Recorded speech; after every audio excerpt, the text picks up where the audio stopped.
prisoners get more time outside than children. If you could redesign schools so that kids were healthier, what would you be doing? So the power of the mind, it is the most powerful thing about our health. Health issues like autoimmune conditions, digestive issues, chronic sleep issues can be corrected. This requires a total overhaul of your lifestyle, total overhaul of the way you think about the world. Jason, shall we get started? Let's do it.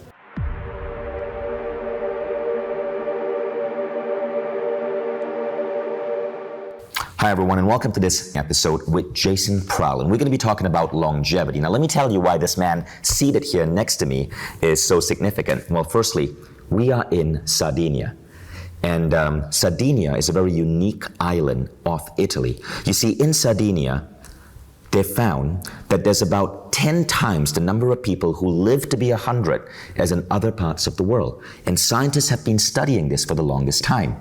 Now, one of the things these scientists noticed about Sardinia was that their lifestyle played a factor in longevity. Now, Jason here is a documentary filmmaker, and he decided to go deeper into what was going on.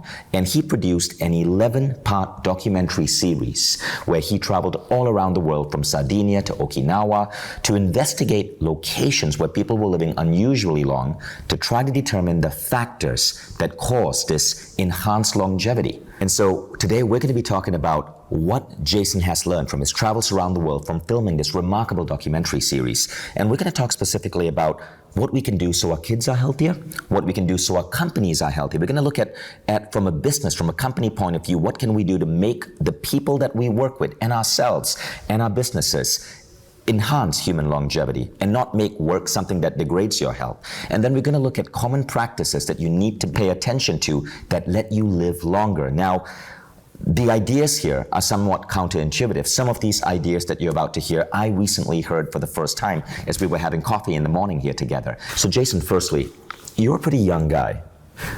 How did this obsession on longevity start for you? It started from this concept of chronic disease versus health, right? So oftentimes we're thinking about chronic disease. How do we avoid disease? How do we avoid and resolve chronic disease? But there wasn't a lot of people talking about health, where health comes from, how to initiate health, how to foster health. So this idea of health, optimized health, longevity, to me is really where we're going when it comes to healthcare, when it comes to the new health model. So I think for me to understand longevity, I had to go out and get a taste for it because I'm only 37. I don't understand longevity because I'm not there yet. So for me to really get a hold on this, I felt like I needed to talk to some of the oldest people that I could get my hands on. Well, whatever you're doing works, because I would have guessed you were 27. So what I find fascinating about your work, Jason, is that your end goal, and Jason was telling this to me earlier, his end goal is to be able to go into cities and be able to advise the government, advise schooling systems, advise companies on what they have to shift so that people in these cities not just live longer, but are happier and healthier in terms of their lives. Okay, so I'd love to go there. I want you to help us unpackage this idea of wellness, of longevity, of living the life that you've observed people live in places like Sardinia. Let's start with schools. If you could redesign schools so that kids were healthier, what would you be doing? I think the first thing we have to do is look at when kids start school. The kid's circadian rhythm, this idea that the biology is operating on this 24-hour cycle, doesn't start at 7:30 like most high school kids when they go to school, or 6 a.m. if they're riding a bus. So if we can delay the start times for kids just till 8:30 or 9, that's more in alignment with their circadian rhythm. This means they're going to learn better. This means they're going to get injured less if they're playing sports. Everything is, and they've done studies. They've shown that SAT or test scores improve when you delay start times. So just delaying start times is the easiest thing we can do for high school kids. For younger kids, we can unstructure the day, right? Kids are using their environment to learn and to grow. So if we can give them more unstructured play, and these are very simple policy changes that don't require any investment really, just a little bit of shift in thinking and policy. So we can start there. Then I would go to lighting, indoor lighting. This is a new problem that we've created for ourselves. We didn't evolve with this lighting. This is new lighting. And ever since we started to save energy with lighting, we've changed the spectrum. And our biology, our eyes, our skin is not used to this color of lighting. So you're saying lighting can actually influence aging? This is probably one of the biggest influences in our lives today. When we look at screens, when we look at TVs, iPads, computer screens, phones, these are all influencing our biology through our eye into our brain. It tells our brain which hormones to turn on and off. It tells which cells how to operate. The thyroid alone, we have a big thyroid problem in the US right now. The thyroid alone has 1,000 genes that are determined, that are turned on or off, determining by which day, or by which time of day. So if it's 9 a.m., you might have certain genes turn on. If it's 5 p.m., you have other genes turn on. And then this, I'm sure, doesn't just apply to children, it applies to adults as well. Everybody. So we're all under this new pressure of this artificial lighting So world. what would you recommend if we had to make a change in schools, make a change in our homes so that us and our kids are healthier? What would we do when it comes to lighting? The first thing we can do in our home, there are new lighting technologies out there that are reducing the blue spectrum of lighting. So this is the problem. At night, normally, if you were camping, imagine, right? You would have the fire, you'd have the moon, you'd have the stars. That's it. There's no blue spectrum of lighting. It's all orange, it's all red, it's all yellow. So if we can just tap into this understanding a little bit, the lighting that we're using in our house, can we use lighting that doesn't have that blue or green part of the spectrum? We can. We have new lighting technology because of this problem. If we were shopping for these light bulbs, so these are specific light bulbs that we can buy. Yes. Tell us about them. Which one would you recommend? There's a number of technologies out there. The easiest thing you can do and the cheapest solution right now is you can go to Amazon and you can just look for orange lighting. There's a website called lowbluelights.com, I believe, that has all this kind of stuff. So if you can just go to these orange lighting, and it's funny because I recommend this to some of the people that I work with for their health, and they think it's a really weird concept to just turn all their house orange. But once they do it, it's like lighting a candle. It's like lighting a fire. The nervous system calms down. They feel so relaxed. They start to get tired at 9, 9:30, 10, when you're supposed to get tired. So sometimes it's just a shift. And once you start to do this, you start to notice, I'm sleeping better, I'm healing more, because sleep is where all healing happens. Now, Jason, I noticed that most of the light bulbs which people tend to buy right now are the energy-saving light bulbs, right? But those tend to be more on the white end of the spectrum, the bluer end of the spectrum. That's right. Yeah, those are the worst things we can do for our health. So although we are saving energy, it is bad for our health. And I came from the energy efficiency engineering world. I was actually doing this in my work with streetlights. So is there a solution that gives us the best of both worlds? They're working on that. There's a couple new companies that are coming out with these things. I hesitate to sort of recommend them at this point, but the technology is moving in that direction without a doubt, because this is a problem and it's a known problem. So in 2017, what we saw a Nobel Prize given out for circadian biology. So this is a new understanding, and we are now seeing technology geared towards this new idea that our bodies operate on a rhythm, and this rhythm is critical. So I want you to pay attention to that, right? This idea of circadian rhythms and how much they impact our life. We've known about these for a long time, but how much they impact our lives is so new in terms of our understanding that only in 2017 did someone win a Nobel Prize for it. And so, which is why what you're hearing here is really some cutting edge stuff. And I guess 10 years from now, this is going to be commonly known, but really pay attention to what Jason is saying, because you're going to hear some incredible new ideas on the adjustments you can make in your life so that you live healthier. So Jason, we've spoke about why it's wrong to basically start school that early for our kids, why we need to pay attention to the lighting that we use in a room. What else do you recommend? Giving kids an opportunity to go outside, get in touch with the earth. This is not something, there was a recent study done in the US that showed that prisoners get more time outside than children. This is kidding me. This is a big problem that we have. And what are we saying? ADD, ADHD, all these hyperactive disorders, because we are putting kids in a chair from an early age and telling them to focus and pay attention inside, under artificial lighting that we just talked about. So if we can get kids outside playing around in their natural environment, not only are they interacting with the natural world and all the microbes that are feeding their microbiota and improving their immune system, but we understand that plants have energy. We understand that there's an outer world that can influence us in tremendous ways. Did you know that just looking at a photo of an outdoor environment, an outdoor landscape, changes our brain states?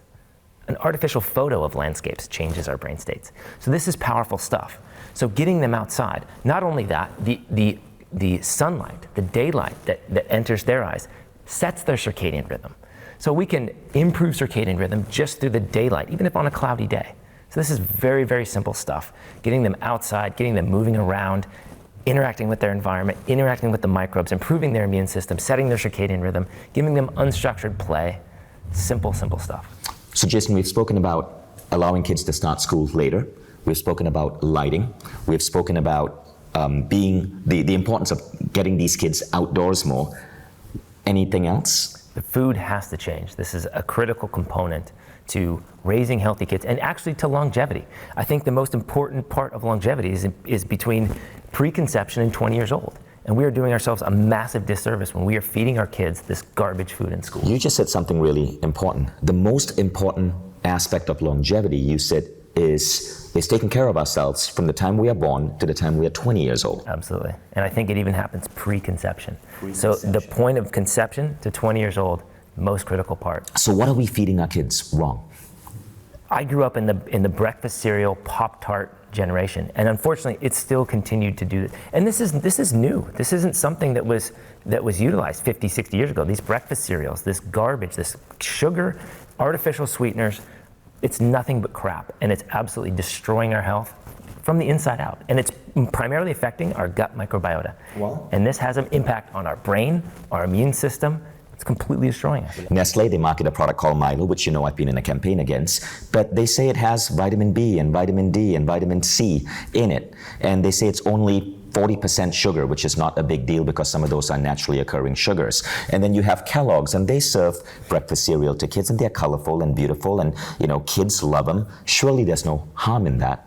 And by the way, I'm being sarcastic. This is the biggest fraud. This is the biggest fraud that we've been taught, is that because these artificial vitamins and artificial minerals that are being put into these cereals are somehow healthy for us. The reality is that they're processed, they're artificial sugars. We're getting these things from genetically modified sources. These vitamins are not in a state at which we can actually even digest and metabolize. So wait, so what you just said is that the vitamins in products like Milo is BS. Your body doesn't metabolize them. Absolutely So everything about their health claims, basically you're saying we can toss into the garbage bin. I'll go one step further. Because they are not bioavailable, our body has to do something to them or with them to get them out of us. So they're actually utilizing our own resources to get these things out of our system because we can't metabolize them. We cannot utilize these things. They're not in a state that the body recognizes. It's completely artificial. It is destroying health at every turn. Now, with that much sugar going into a child's body because of breakfast cereal, because of products like Milo, does that do anything to the kid's brain? It completely hampers the development of the brain. They're artificial sugars. So sugar from, let's say, fruits, probably not going to be a bad thing, even in high amounts, because it's coming with the whole fruit. But when you take artificial sweeteners, artificial sugars, you take them from genetically modified sources that are absolutely destroying our health in and of themselves, and you douse us with these things, our brains cannot deal with this. Our gut microbiota cannot deal with this. And this is the second brain, the gut microbiota. And this is where the immune system is. So if you want a healthy child, if you want a healthy brain, you have to have a healthy gut. So why is it then that the FDA approves products like maltodextrin? If you look at Nestle's Nestle Strawberry Mini cereal, the number one ingredient is maltodextrin, right? Now they say that maltodextrin gives you energy, and the FDA has approved it. So surely it's not that bad. This is the scam. That's all I can say. There's absolutely no reason for the FDA to allow this if they were doing the job that we think that they should be doing. This maltodextrin may give you a spike of energy in 2 minutes, but it'll absolutely crash you for the rest of the day, and it will rob you of energy ongoing for the long term. Thank you for saying that, Jason. I'm so glad this came up because this has been a campaign that I've been so passionate about, making sure that parents stop believing the lies from companies like Kellogg's, companies like Nestle, and putting this horribly toxic products into their children. And of course, our mutual friends like Dr. Mark Hyman have also said that this creates what is, not only is it going to impact your kids' health, but it also impacts their cognitive ability. Studies are now emerging showing that too much sugar can reduce memory. Now, granted, they've done this on rats. You can't just test this on kids, right? But But doctors theorize that the same thing holds true for children, and Mark Hyman has gone on record to say that giving kids products like Milo can actually cause such a hampering on their cognitive ability that you create a permanent disadvantage for them in school and thus in life. Can I add something to that? Yes. So we now understand that things like dementia and Alzheimer's start about 40 years prior to symptoms showing up. So when we create this neuroinflammation, this brain inflammation from all this artificial sweeteners, all these sugars, this is when Alzheimer's is starting for us when we're 15, 18, 20, because of these types of things that we are inundated with from an early age. So if we want to prevent and avoid Alzheimer's and early onset Alzheimer's in particular, we have to avoid these things. So what then should parents feed their kids? And what then should we as adults eat? Because like you, I mean, my formative years were in the United States, right? As a college kid, I ate Pop-Tarts thinking that was a legitimate breakfast food. What do we eat? This is a hard one because when I was a kid, I hated vegetables. I didn't even eat a lot of fruits. But my palate was not adjusted to those because I grew up on Pop-Tarts, because I grew up on cereals. And even though my parents were feeding me good, healthy dinners, my breakfasts were a complete nightmare. So I think if we feed our kids these healthy fruits, vegetables, very basic foods from an early age, they develop a palate for it, they start to like fruits and vegetables. And even better, if you can plant a garden and you give a kid some carrot seeds and let them throw those into the dirt, watch them grow, those are my carrots, and they have a new relationship with food. So this is very, very powerful. If you want to, it's one of the best hacks that I've given to clients to get their kids to eat healthy, so help them plant a garden. And just to bring in some advice from Dr. Mark Hyman, in his book, Food, What the Heck Do We Eat? He says, look, you need to go back to traditional farmers markets. In countries in Asia, night markets or farmers markets are really popular. They're really common. They're really easy to access. And even if you're a low-income family, you can still buy fruits for your kids, and that is healthy. Don't fall for the packaged products which you see in grocery stores. That is the American diet invading the rest of the world and causing spikes in obesity across the planet. Now in America, people are waking up, so sugar consumption in America is going down. Products like Milo would never take off in America because people are educated, and that's why these companies are now going for developing nations. And this is what, if you are in a developing nation, if you are in Asia or Africa or India or China, you have to be very, very careful about this. So we've spoken about children, and I really wanted to go there because even if you don't have kids, you might have them someday, but the same lessons on lighting, on circadian rhythms, on healthy food apply to you as an adult. Let's go deeper now. The other big institution where we spend 70% of our waking hours as adults is work.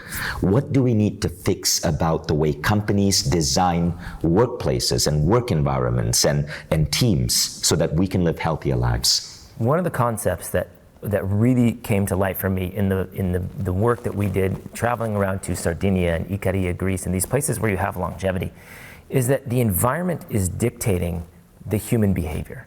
So instead of getting an individual to try to be healthy at work, what if we created a healthy working environment that allowed people to take on healthy behaviors? So we can go to the food sources, right? So if we can give people healthy food options, whether it be in the form of a restaurant or even just a refrigerator and a kitchen where they can have time to prepare foods, they can bring foods in, they can store them perhaps. That's a very, very simple start, because this is the biggest problem you see in the working environment is people don't have access to healthy foods at lunch, even though they want to. I've had clients that they know that they have to do this stuff, but they don't have an opportunity because the work environment doesn't allow that. So that's a very, very simple place to start. Provide them with tea and healthy teas and healthy coffees. Organic coffees and organic teas, this is simple stuff. Very easy option. We can bring up the natural lighting. So instead of having all this harsh artificial lighting on all the time, why don't we save energy, turn some of those off, open up some windows, just open up the drapes or the curtains, allow this natural lighting in. That is actually extremely powerful. You will actually see an increase in productivity from your workers just by getting the lighting environment right.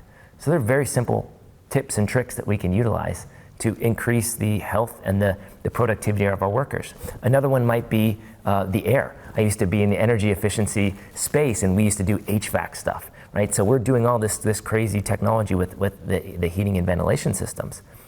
Opening windows and shutting down the HVAC and changing some of the settings there, if you have control over that, it's a very simple solution. Now your indoor air environment is now improved. So these are very basic things. Have you seen anything that has to do with plants? in the workspace? Again, anytime that you see or interact with a natural living plant, environment, stream, anything like this will increase cognitive behavior. It'll increase mood and benefit mood. So plants are fantastic, and they clean the air in the environment. Right. So just having plants around can calm people down, reduce stress. You'll get longer hours and better productivity out of your workers just by including plants, absolutely. So some of the things we've tried doing is, for example, establishing a plant wall in the office, right? So we work with a company that actually brings in plants, and they send a gardener to come to our office every few days to take care of these plants. So we have plants across the office. Another thing that we started doing was getting rid of practices such as this. I used to do this. I would show up to work someday with an entire box of Krispy Kreme donuts. And I would think I was doing a favor. I was being the nice boss. I was doing a favor for my team by treating them to Krispy Kreme donuts in the morning or Dunkin' Donuts. And now I realize how stupid that is. So now, when people in Mind Valley are traveling and we come back and we want to bring a gift for our coworkers, it's typically something healthy. It might be dark chocolate, it might be nuts, it might be cured meats from some other country, but it's typically healthy. And the other thing is, I am shocked by the number of American companies that have Coke or Pepsi, unlimited Coke or Pepsi in a refrigerator. As if, I guess these CEOs think that Coke and Pepsi can help fuel their employees. They don't realize the massive cognitive damage it is going to do to energy, to just cognition because of the influx of sugar, to long-term energy levels. You definitely want to eject Coke and Pepsi from your corporation. Absolutely, and that'll give you the afternoon crash that we're so familiar with, right? Is by drinking all these things. And one solution is to go towards water, right? And facilitate some sort of fountain or something there.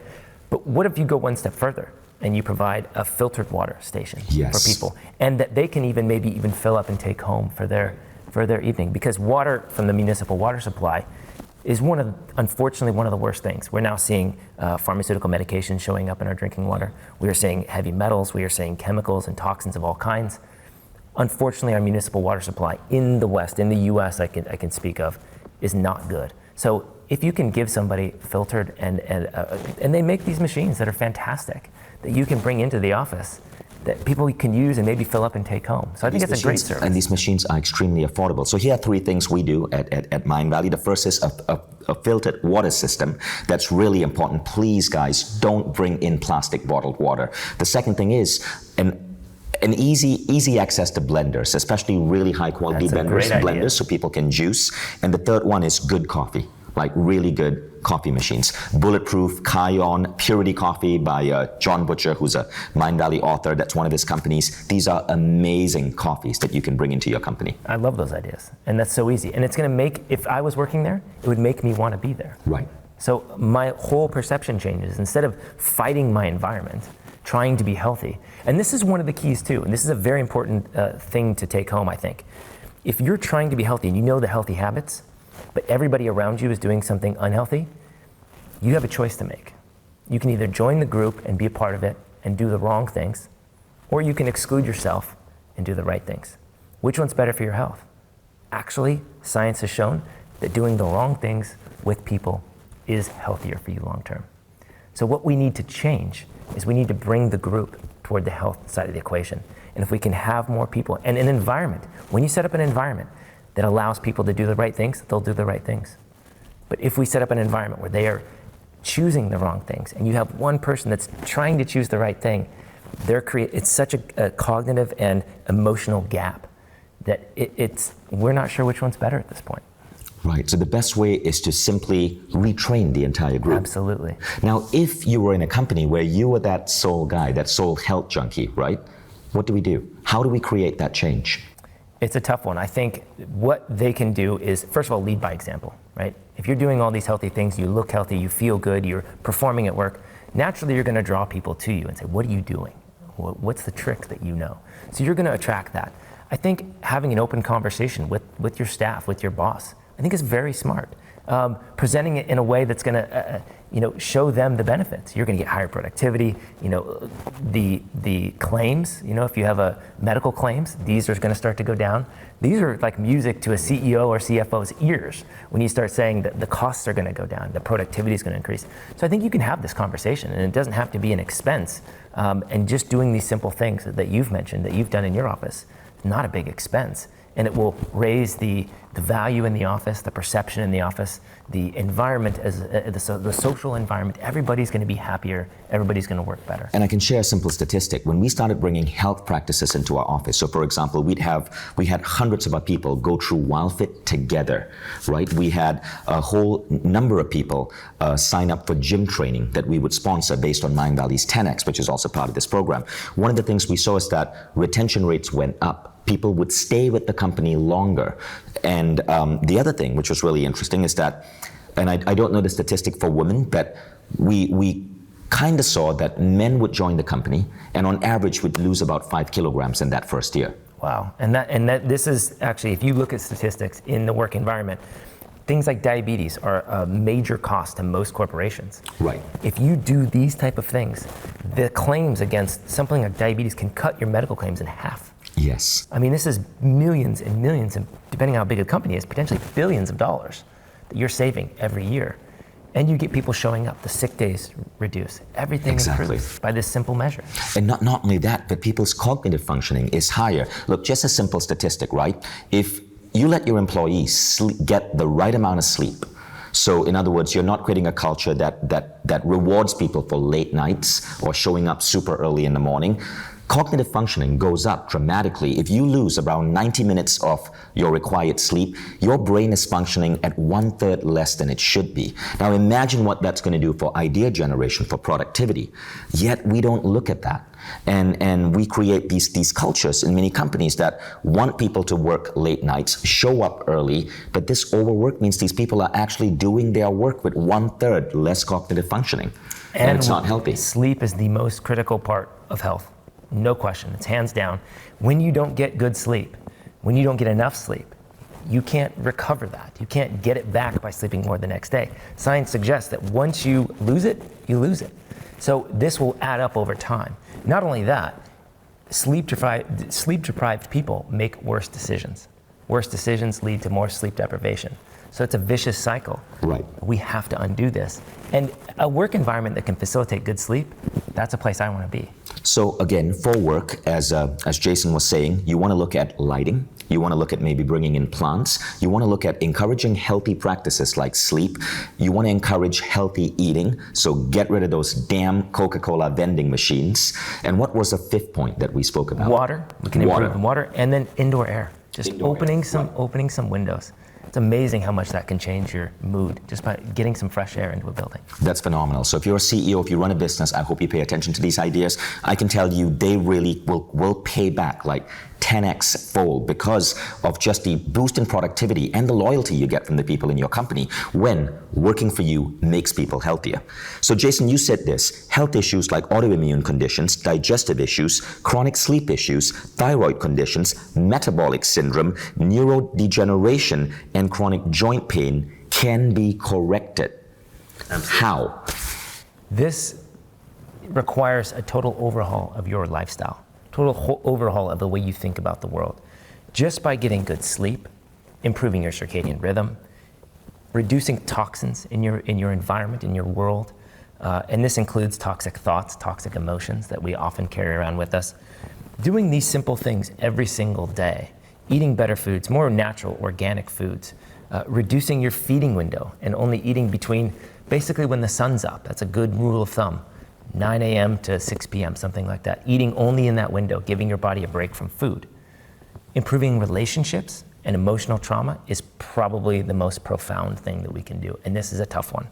It's the toughest one for most people. But as you peel back these layers and you start to remove the toxic things in your household, you start to make steps to eating better. You start to move a little bit more. And this doesn't mean working out hard. In fact, this is what I love about TEDx, is that 10X doesn't require you to kill yourself in a gym. Simple. I bet there's two things that people can do from a movement standpoint. If they just walk a little bit and do 10X every now and again, done. Right. They will drastically improve their health. And exercise, it's more than just improving the way you look and even feel. Exercise changes the way your brain functions, it changes your immune function, changes your gut microbiota and things that are happening there, it changes your liver. The entire system changes by just improving and getting more exercise. So these are very simple things, getting outside.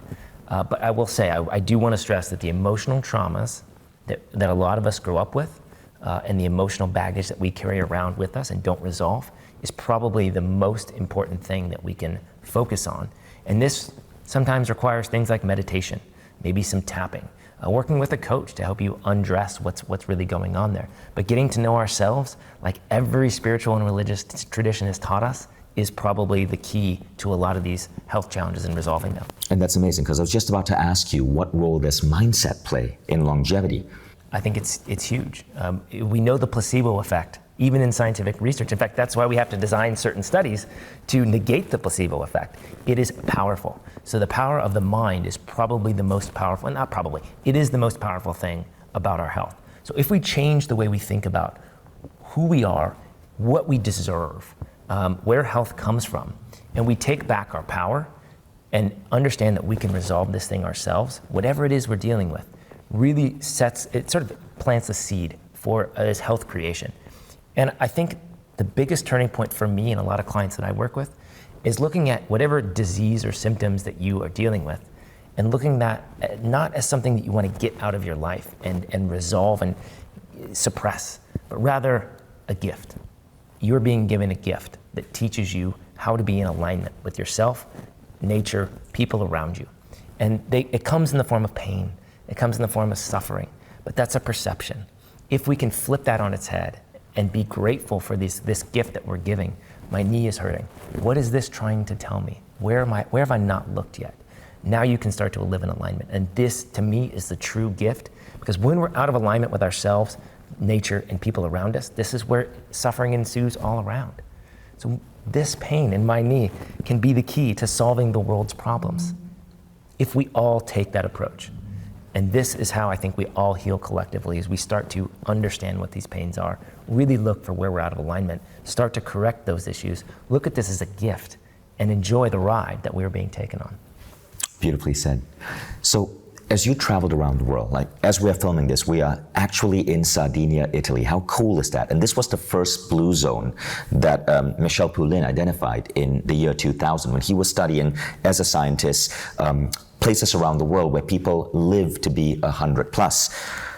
What is it about Sardinia, this particular culture here, which I know you've studied, which you think we can take back into our lives? I think the key with Sardinia and the way that they have lived over the last 100 years is the simplicity.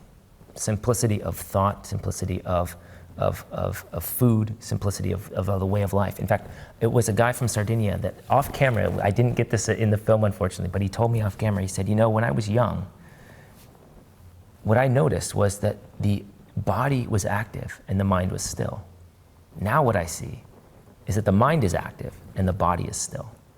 And I thought, wow, that might be the most profound thing that we heard from the entire series. That's the key to everything. We are way too overactive in our minds. So slowing things down, making things a little bit more simple, moving consistently. A lot of the people, the centenarians in Sardinia were shepherds. So they were walking 30, 40 kilometers a day. Wow. Just to get their herd from one place to the next. So, and they were drinking mountain spring water, beautiful, amazing, healthy water. So these solutions are simple when we look backwards in time. You know, of course, they didn't have to deal with some of the things that we were dealing with. So they didn't have to avoid the artificial lighting. So it's a little tricky, but the things that we can take with us, good community, a strong family unit, supporting one another, not competing, not holding grudges. This was the most common thing that we heard, was the key to longevity and being healthy and happy is not holding any grudges, being in a good state with those around you. This is simple stuff. That's beautiful. Thank you, Jason. Thank you.